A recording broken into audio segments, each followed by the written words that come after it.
Hey, it's Ryan with SMB. Today we're going to be installing our Resonator delete on this LML. It's going to fit all the 11 to 16 LML Duramaxes. We're just going to use a 10mm with an extension. There's going to be 2 bolts, one right here and then one on the back.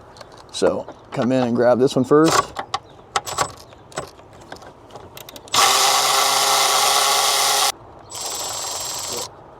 Next we're going to grab the middle one.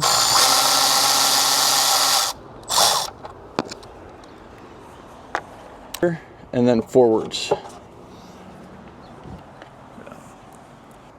now we're going to push the cover on with the logo facing forwards. Grab our 2 factory bolts.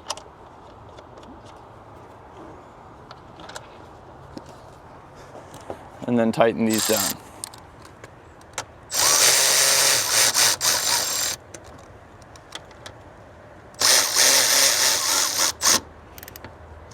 Snug these up, and the install is complete.